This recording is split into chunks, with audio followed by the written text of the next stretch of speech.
Assalamualaikum warahmatullahi wabarakatuh. Kembali lagi dalam channel ini Sarjana Kimia. Pada pagi hari ini kita akan membahas mengenai spektroskopi inframerah atau infrared. Nah, biasanya ini digunakan untuk menganalisis atau mengidentifikasi gugus fungsi pada suatu molekul atau senyawa yang kita analisis.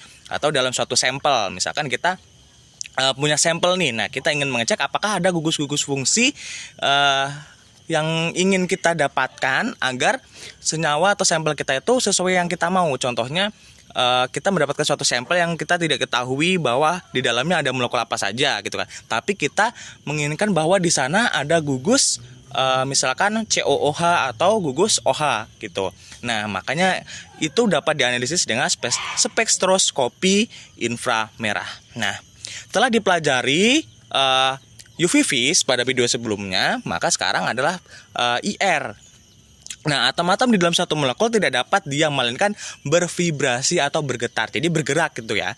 Nah, ikatan kimia yang menghubungkan dua atom dapat dimisalkan sebagai dua bola yang dihubungkan. Contohnya adalah model ikatan kimia seperti ini. Nah, kenapa dia selalu bervibrasi atau bergetar? Karena dia untuk menghasilkan sebuah energi untuk ikatan tersebut gitu. Jika dia diam saja, maka ya ikatannya bisa jadi suatu saat akan terputus gitu. Nah, bila radiasi inframerah dilewatkan melalui suatu cuplikan gitu pada suatu alat inframerah, nanti ada suatu cuplikan yang akan meneruskan radiasi tersebut, maka molekul-molekulnya dapat menyerap atau mengabsorpsi dari energi dan terjadilah transisi di antara tingkat vibrasi ground state dan tingkat vibrasi tereksitasi atau eksitasi state. Nah,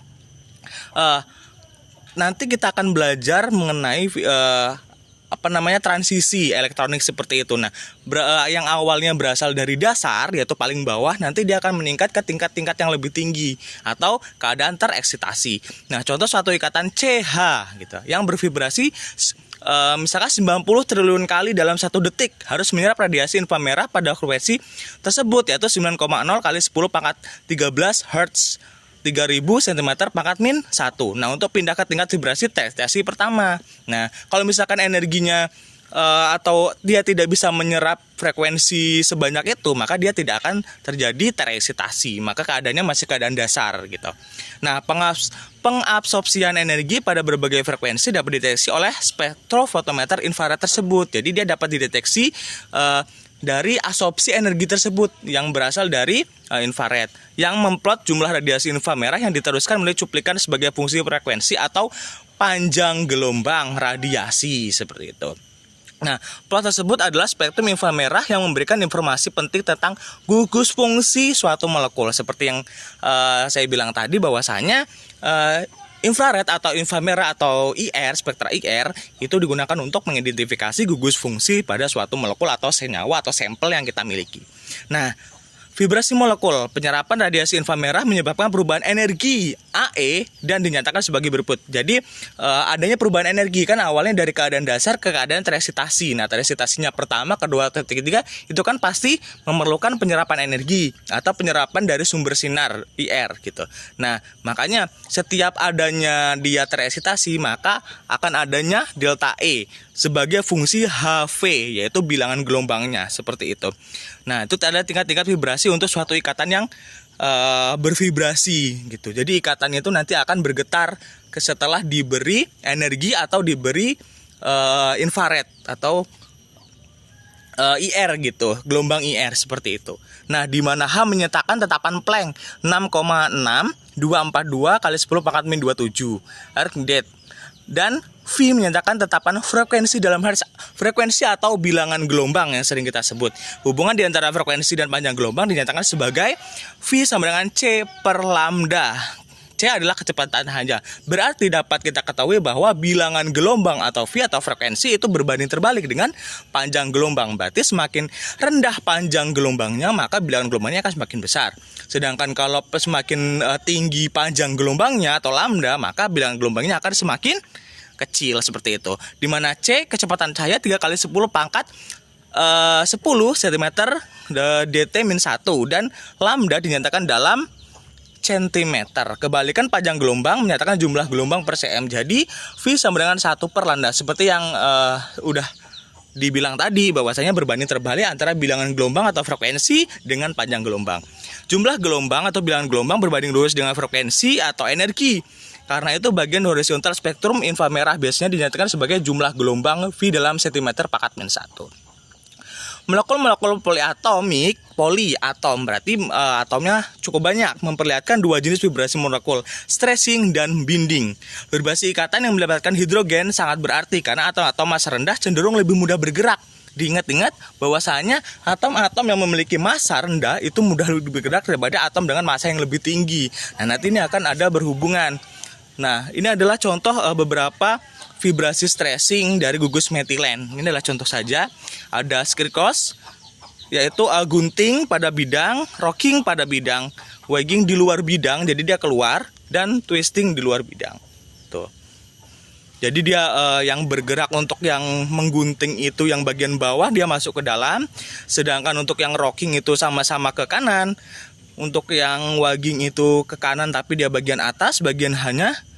Sedangkan untuk yang twisting dia masuk ke dalam, tapi yang bagian atas. Oke.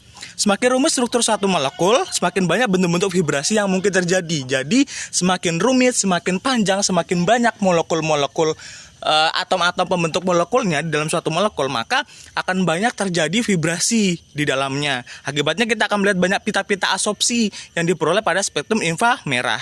Bahkan bisa lebih rumit lagi bergantung pada molekul dan kepekaan dari instrumennya. Nah, hukum Hooke ini akan menjelaskan di mana daerah vibrasi terjadi dan juga apakah hubungan antara besar atau massa berbanding lurus atau terbalik dari bilangan gelombangnya. Berdasarkan hukum Hooke seperti ini. V atau bilangan gelombang sama dengan 1/2 Pc. C itu adalah kecepatan cahaya, akar V M1 plus M2 dibagi M1 M2. Nah, V itu jumlah gelombang atau bilangan gelombang, C kecepatan cahaya, M1 massa atom 1, M2 massa atom 2, F tetapan gaya. Jadi dapat kita ketahui dari sini bahwasanya bilangan gelombang berbanding lurus dengan V atau tetapan gaya. Jadi kalau semakin besar gaya maka akan semakin besar bilangan gelombangnya. Tapi semakin besar massa dari suatu molekul yang kita analisis maka bilangan gelombangnya akan semakin kecil, dan begitu juga sebaliknya seperti itu. Semakin banyak besar tetapan gaya maka frekuensi akan semakin besar, itu kan. Dimana energi tingkat-tingkat kuantum vibrasi tersebut yang mengakibatkannya. Nah, untuk rangkap tunggal, rangkap 2 dan rangkap 3 masing-masing jumlahnya 5 kali 10 pangkat 5, 10 kali 10 pangkat 5, 15 kali 10 pangkat 5 dan cm pangkat min 1. Nah, ini untuk contohnya bisa dilihat. Selanjutnya yaitu ini adalah instrumentasi spektroskopi IR pada model 710 Pekin-Elmer. Nah, ini adalah contoh instrumentasinya ya. Spektrofotometer canggih selalu dilengkapi dengan recorder untuk membaca. Nah, untuk membaca suatu hasil gitu. Alat perekam ini mempermudah untuk mempercepat pengolahan data yang telah dianalisis seperti itu. Data absorpsi mulai dari panjang gelombang 2,5 mikron, V-nya 400 cm pangkat min 1 hingga 25 mikron, V-nya 400 cm 4000 cm pangkat min 1 hingga 25 mikron, V 400 cm pangkat min 1. Direkam secara otomatis karena ini kan sudah canggih alatnya. Bahkan spektrofotometer bisa dilengkapi dengan sistem komputer untuk membacanya seperti itu. Nah, spektrofotometer inframerah mempunyai sistem optik yang berupa yang serupa dengan ultraviolet atau UV vis. Perbedaan utama terletak pada sumber energi dan selnya. Sumber radiasi pada spektro bias laser karena sinar inframerah mempunyai energi yang lebih rendah daripada sinar UV vis gitu atau instrumentasi dari UV vis. Maka tebal sel yang dipakai pada spektrofotometer lebih tipis daripada untuk spektrometer lainnya. Berarti dia lebih tipis, yang dipakai 0,002 mm. Oleh karena tidak ada pelarut yang sama sekali transparan terhadap sinar inframerah, sehingga cuplikan atau sampel dapat diukur sebagai padatan atau cairan murni. Jadi lebih mudah, dia tidak memerlukan pelarut seperti UV vis seperti itu. Nah, cuplikan pada digerus dalam mortir kecil bersama kristal KBR kering. Ini adalah salah satu contohnya ya, dalam jumlah sedikit sekali pada ya mungkin 0,5 sampai 2 mg cuplikan plus 100 mg KBR kering. Ini adalah contoh saja. Kemudian dipres, kemudian di scrub seperti gambar seperti itu. Nanti bakal akan dianalisis dengan spektrofotometri IR. Nah, ini adalah satu contohnya, spektrofotometer FTIS 8300 sampai 87000 yang digunakan untuk identifikasi senyawa yang biasanya ini lebih umum digunakan seperti itu. Nah, ini adalah contohnya, preparasi sampelnya.